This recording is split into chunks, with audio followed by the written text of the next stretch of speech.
Di hari Jumat minggu lalu sebenarnya saya udah terima info dari istrinya. Saya memanggil beliau Biani bahwa Mang Eyang udah sakit dan dilarikan ke rumah sakit. Saya sebenarnya agak shock sih karena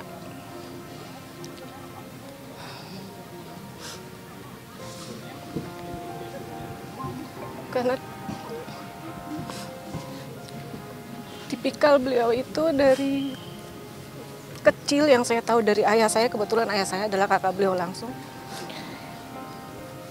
Takut sama dokter, takut sama obat, takut sama jarum. Jadi buat saya cukup shock gitu ya, sampai beliau dimasukkan ke rumah sakit kan berarti kondisinya udah butuh pertolongan sangat gitu. Ternyata informasi dari istri beliau bahwa ya selain dia shock masuk ke rumah sakit, batinnya mungkin nggak terima, berontak, dia harus minum obat yang banyak sekali dalam satu kali minum. Itu kan buat orang yang takut sama dokter, takut sama obat kan satu tekanan ya. Nah, saya rasa dari psikisnya aja beliau udah menolak. Jadi setiap kali di rumah itu, setiap kali dikasih makan, dikasih minum sudah mulai menolak. Kalau makan minum menolak kan berarti asam lambung makin naik ya. Saya nggak ngerti kenapa, mungkin karena nggak mau makan, karena tertekan, karena terus marah-marah, jadi sangat ngedrop di rumah sakit yang kedua. Di situ diputuskan memang beliau udah harus dirawat. Tapi tidak ada fasilitas yang memadai, maksudnya tidak lengkap karena tidak semua rumah sakit punya fasilitas itu. Akhirnya tengah malam istri dan anaknya cari-cari, dapat lagi pindah lagi ke rumah sakit yang terakhir beliau berobat. Saya udah nggak bisa komunikasi lagi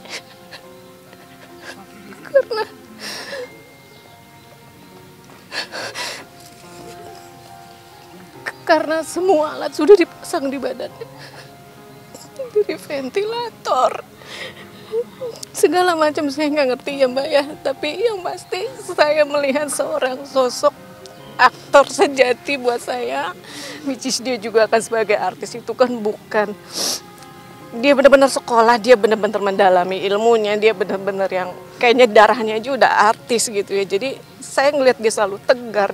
Saya pikir gini, udah jangan acting gitu loh, come on gitu loh. Mana Mang Eyang dulu. Kebetulan memang beliau itu punya diabetes,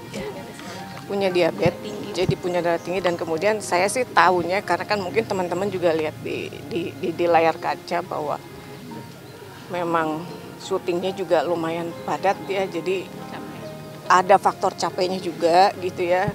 Kemudian ada faktor diabetesnya juga yang saya dengar juga dari Biani bahwa ada stroke ringan di awal. Stroke ringan gitu loh.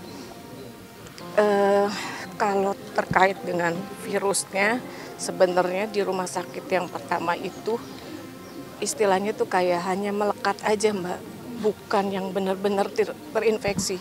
Saya yakin itu tuh kejadiannya sampai dia ngedrop itu karena dia juga nggak mau makan kan akhirnya. Dia pulang, dia banyak berontaknya, dia emosionalnya, dia nggak bisa istirahat, dia nggak mau makan, nggak mau minum, kan pasti imunnya turun deh. Saya rasa juga faktornya dari situ juga gitu. Dan memang tidak bisa menjanjikan apa-apa. Yang pasti tim medis sudah memberikan yang terbaik. Cuman kita saudara sudah harus diminta untuk terus berdoa. Saya udah bilang bahwa kejadian gini nggak cuma satu orang kok, banyak yang sembuh. Saya masih optimis.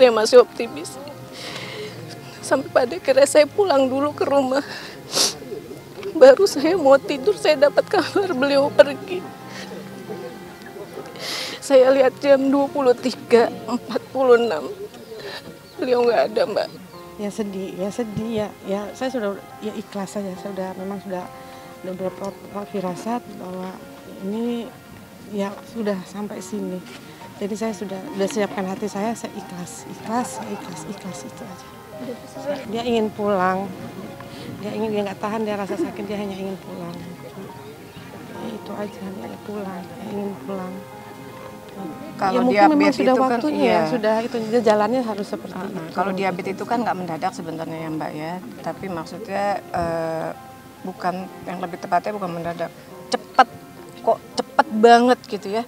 Dari mulai dia sakit sampai dengan nggak ada itu rasanya kita tuh nggak dikasih waktu buat nafas, tek tek tek pergi gitu. Sebenarnya itu sih. Tentu flashback ke 43 tahun yang lalu, karena saya bersahabat dengan Eyang itu udah 43 tahun. Kita angkatan 79, Mas Deddy Miswar 80, jadi beda setahun, jadi satu era lah. Tadi malam itu sudah habis air mata saya di kamar, sendirian menangis. Gak tahu terlalu penuh di kepala saya. Terus pagi-pagi saya datang ke rumah duka, ya tentu kita berpasrah gitu ya, berpasrah. Saya hanya bisa mengingat Mas Eyang ini orangnya sangat spesial buat kita semua. Karena kehadiran mereka, Mas Eyang di tengah-tengah kita yang sedang ngumpul-ngumpul itu dia memberikan semacam keceriaan. Memberikan semacam kesenangan, kebahagiaan, kelucuan, dan itu terus-menerus dan konsisten. Di mana ada Eyang, di sana ada kehidupan. Jadi nggak bisa dipungkiri bahwa kehilangan Mas Eyang ini kehilangan yang begitu dalam buat kita semua. Buat kita sebetulnya kepergian Mas Eyang ini agak mendadak buat kita. Kita juga nggak siap untuk menerimanya. Tapi alam berkehendak lain. Jadi mau nggak mau kita harus terima itu. Dekat dengan semua orang, baik dengan di atasnya dia, dengan seangkatan dia, maupun dengan di bawahnya jauh dari dia. Dia hangat kepada semua orang. Saya banyak belajar dari Mas Eyang. Kehadiran Eyang ini selalu membawa keceriaan ya, dimanapun. Seolah-olah kalau kita ketemu dia tuh kita ketawa tak berkesudahan.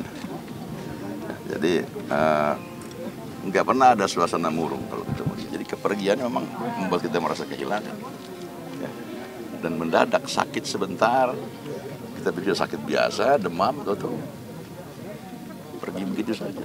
Ya pelajaran buat kita semua bahwa kalau ajal sudah tiba, kapan saja bisa diambil dan meninggalkan kita semua. Ya semoga diterima amal ibadahnya ya. Dan ditetapkan di sisi Allah Subhanahu wa Ta'ala. Kemudian dilapangkan kuburnya. Ya.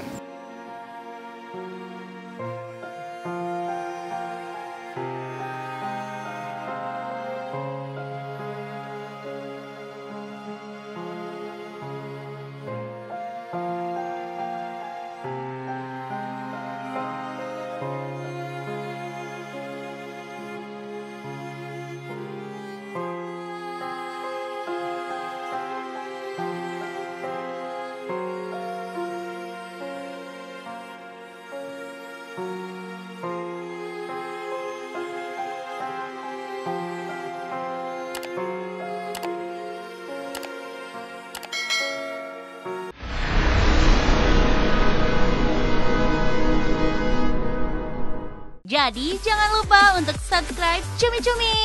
Ditekan ya tombol lonceng merahnya.